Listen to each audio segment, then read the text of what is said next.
Why or when should you use the supplement known as DIM? This is a comment that I get over and over on YouTube, and today I want to address it.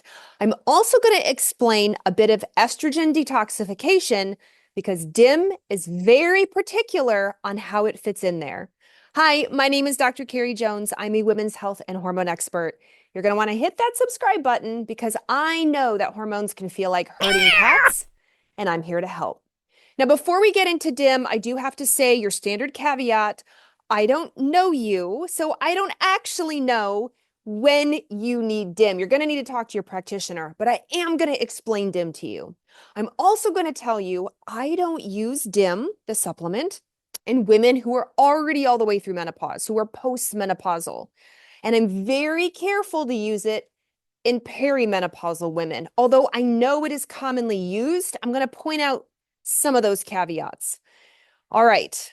First, let's start with estrogen detoxification. Then we will go into DIM.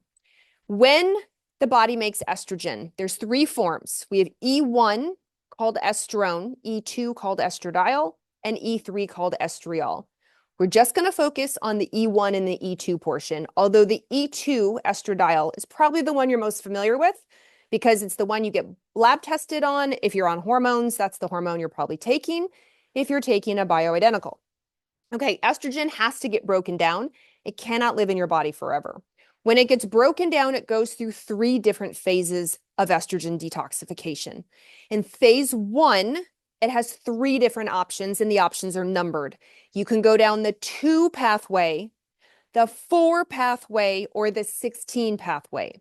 Now, according to research, the 2 pathway is the pathway that we really want to direct most of our estrogen down. That's what we consider the better pathway, the less reactive pathway. The 4 pathway is considered the worst pathway. It's the most reactive. It could potentially increase risk for carcinogenesis or cancer. The 16 pathway we call like a gray area. It causes things to grow. So we do know from research in menopausal women that the 16 pathway can help support bone strength because it does bind to estrogen receptors. But we also know that it might cause breast cancer cells to grow because it's binding and encouraging the cancer in cell studies to keep going. Unfortunately, as a human, we can't get rid of the 4 or the 16 pathway. We are born with them. But we do know genetically we may favor one pathway over the other. We also know through diet and lifestyle and supplementation, we can influence which pathway we prefer. Once we go through the 2, 4, 16 pathway, we move on into the next phase, which is called phase 2. Now, there's an interim step that can occur. It's called methylation, where the 2 and the 4 pathway go through methylation and then keep going on to a different step called glucuronidation or sulfation. I know, big words, confusing, what the heck. I just need you to understand the basics really quickly. We can also skip methylation and go right on into sulfation or glucuronidation. And then we move into phase 3. Once we're in phase 3, that's where all the broken down hormone is water soluble. So now you can urinate it out or it can go out in stool. And that is, again, considered phase 3. So phase 1 are the numbers, 2, 4, 16. Phase 2, we go through the Asians, methylation, sulfation, glucuronidation. And then phase 3, we get rid of it. We excrete it somehow. You urinate it out or it goes out in your bowel movements. Now, let's talk about DIM, diindolylmethane. So DIM is a component of the brassica family when it gets broken down. That is your broccoli, your kale, your bok choy, your cauliflower, your Brussels sprouts. When you eat those foods, they have an ingredient in there called I3C, indole 3-carbinol. You've maybe seen those in supplements as well. When indole 3-carbinol hits your stomach acid, assuming you have good stomach acid, it breaks apart into a whole lot of different products, one of which, and the main one we hope for, is DIM, diindolylmethane or diindolylmethane, depending on how you say it. But either way, you'll see it out there in the product world as DIM, D-I-M. What DIM does is it helps to direct or modulate estrogen that's floating out in your circulation and hopefully, cross fingers, push it down the 2 pathway. Remember, 2 is the better pathway. It's like the green pathway. Whereas let's say the 4 pathway is the red pathway and the 16 pathway is the gray area. So when you eat those foods or you take the heavily concentrated supplement DIM, you're trying to get estrogen out of circulation and direct it down the 2 pathway. What research has shown is that DIM can lower estrogen out of circulation to push it down the 2 pathway. That's in the simplest form what it can do. Now, here's the caveat why I don't use it in postmenopausal women. I don't. I'm sure other practitioners do. There are probably oncologists, integrative oncologists who do. That's not me. So I don't use DIM in postmenopausal women because I don't want to drive her estrogens down lower out of circulation. Now, you might think to yourself, well, what about those pathways? Don't we want to direct those pathways? Yes, but we can do it different ways. So in other videos, I will talk about phase 2 and in phase 3. And in fact, I have a video on phase 3. So for postmenopausal women, I'm more focused on phase 2 and phase 3, especially like how is her GI health? How is her hydration? How is her kidney health? And then I do work backwards from there up into phase 2. Now, in the perimenopausal woman, you may be thinking, well, I've heard that in perimenopausal women, estrogen can become chaotic, that in some months or days it's really high, it's swinging high, and then other months are low, or days it's really low. Like estrogen's kind of like all over the place. And that can be true, but because I can't predict when that's going to happen and I'm not testing for that, I don't generally use DIM in perimenopausal women unless I am really confident, one, she still gets a regular cycle, which still happens in early perimenopause. And if you're not sure if you're in early or late perimenopause, I have a video on what phase are you in. So in early perimenopause, women still tend to get rarely regular cycles. And if she's displaying or testing high estrogen, meaning heavy periods, fibroids, premenstrual syndrome, tender breasts, like everything's just kind of pointing to estrogen, progesterone in that time frame leading up to her period is maybe out of whack.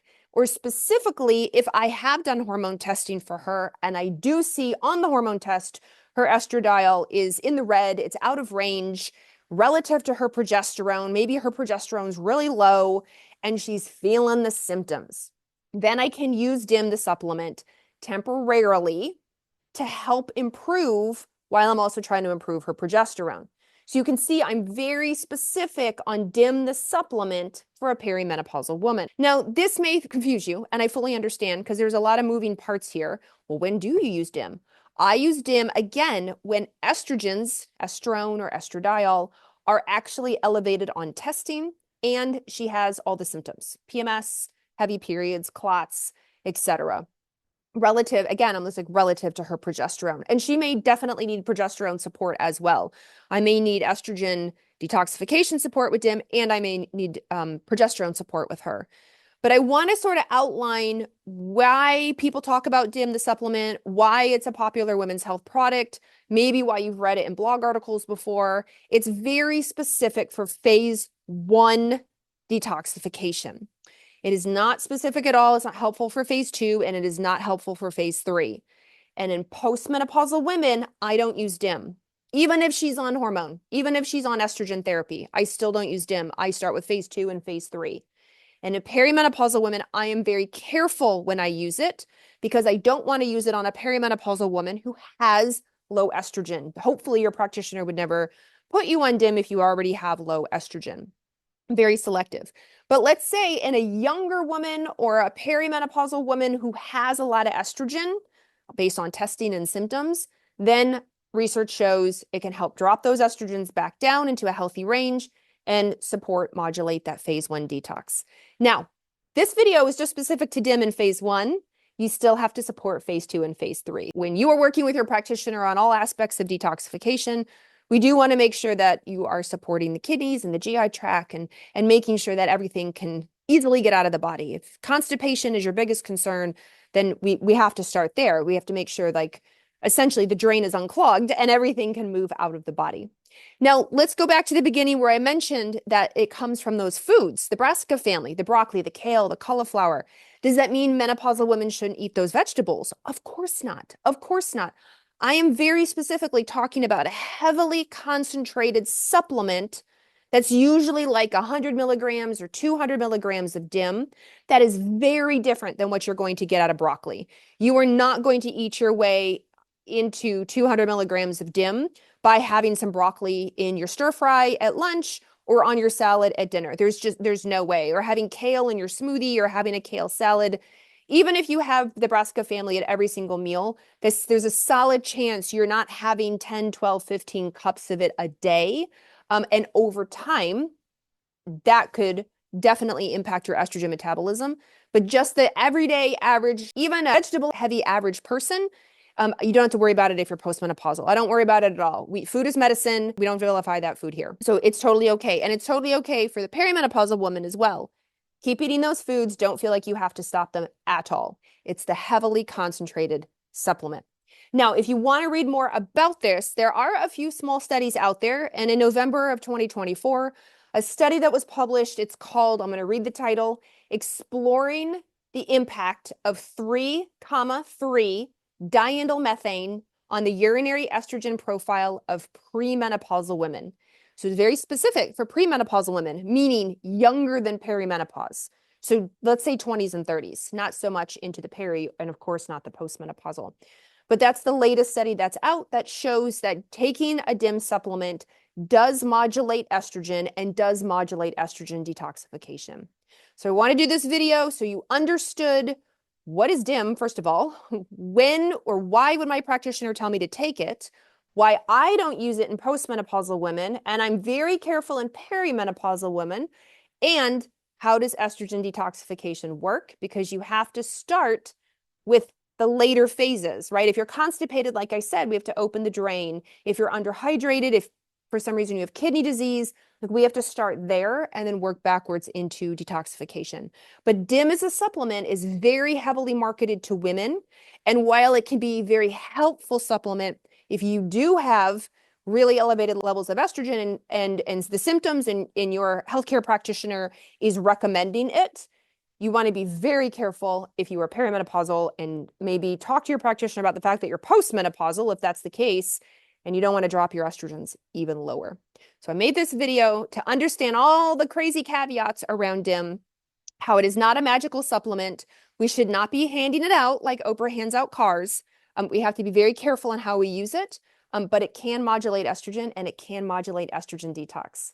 So again, my name is Dr. Carrie Jones. You're going to want to hit that subscribe button so you can follow along more videos just like this, especially as I get more into estrogen detoxification, phases of perimenopause, and actually everything to do with hormones, because I know they can feel like herding cats.